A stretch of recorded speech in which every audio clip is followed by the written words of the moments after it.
Kyle Crabbs and Brentley Weissman of the Draft Network here.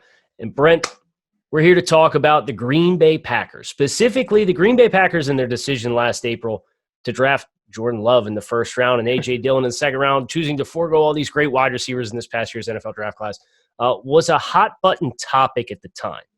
And the Packers, at this point, out in front in the NFC North. But I'm curious your perspective on having seen about half the season from Green Bay now. Is there any buyer's remorse there for the direction that they chose to go? I think there could be some buyer's remorse. And I think, back in April when they made those selections, my initial thought was like, what are we doing? Realistically, they're in a Super Bowl window with quarterback Aaron Rodgers. He's playing at an all-time high level in 2020 so far. But at the end of the day, he still doesn't have those weapons enough around him to consistently get the job done, especially in big situations. Additionally, when you think of the landscape with COVID and having all these injuries and opt-outs and people going on the COVID list, you want to be able to have a team that has the depth to be able to survive this kind of season. So you would think drafting a quarterback in the first round who is not going to play anytime soon probably doesn't make a lot of sense this year. I mean, look at the Packers so far. Allen Lazard's been injured. Aaron Jones has been injured. They have the COVID outbreak ahead of tonight's game on Thursday.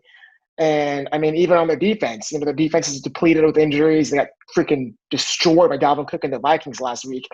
I'm pretty sure they would love to have some impact players on defense that they could have used that Jordan Love pick on.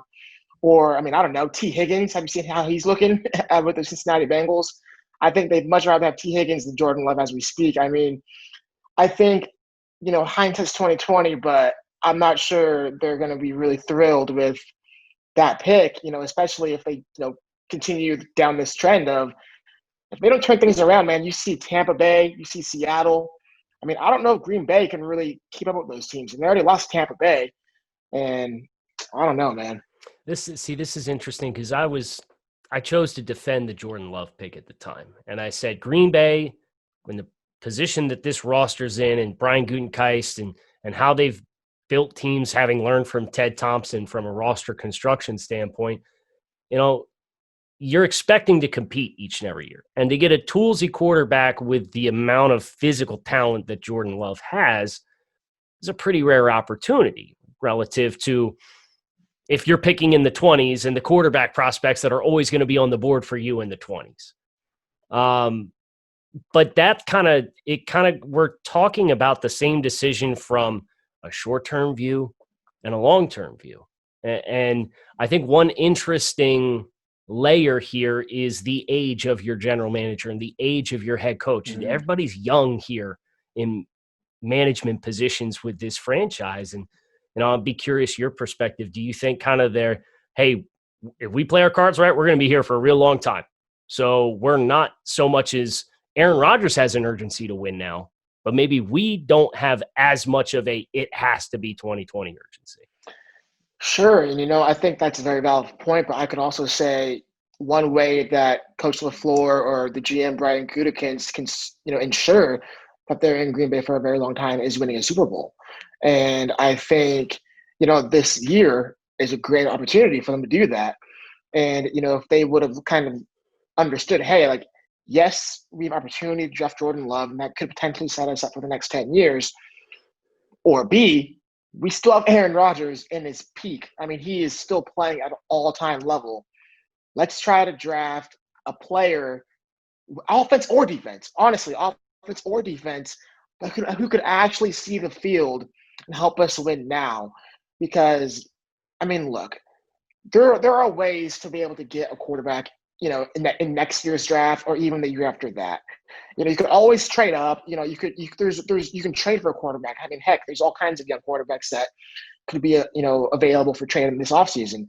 I just feel like they really squandered an opportunity to add to their roster, add to their depth, while you still have quarterback Aaron Rodgers, playing at this high of a level. Well, let me ask you this then. Yeah. Do you credit them for being as staunch with the trade value that they were, or the valuation that they were willing to give Houston for Will Fuller, or do you think that that was maybe an area where they maybe should have afforded to, if they are in this kind of mentality, hey, we're over 500, we're projecting for double-digit wins this season. Will Fuller's available to us.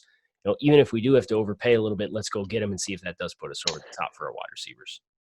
Sure. I think there's some kind of just internal, not power, like fight, but just like, do we want to be a team that's going to go all in 2020, or do we want to be smart and set us up for the future? I do think there needs to be a balance, but I'm of the opinion for this particular situation, you got to go all in 2020. You got to go all in with Aaron Rodgers. Whether that means giving up more than you probably want for Will Fuller, just do it.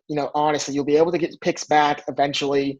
You'll be able to wheel and deal if you want to get some picks back for the draft for the future. But right now, you got to live in the present if you're the Green Bay Packers. And I'm personally, I was really upset that they didn't make that move for Will Fuller. I think that would have been a perfect player to line up next to Devontae Adams. Aaron Rodgers can still throw a beautiful deep ball. Will Fuller is one of the best deep threats in the NFL.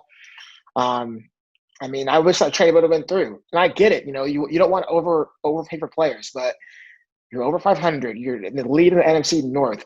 Realistically, the Saints haven't looked great. Your biggest competitors are Tampa and Seattle, and they both have suspect secondaries.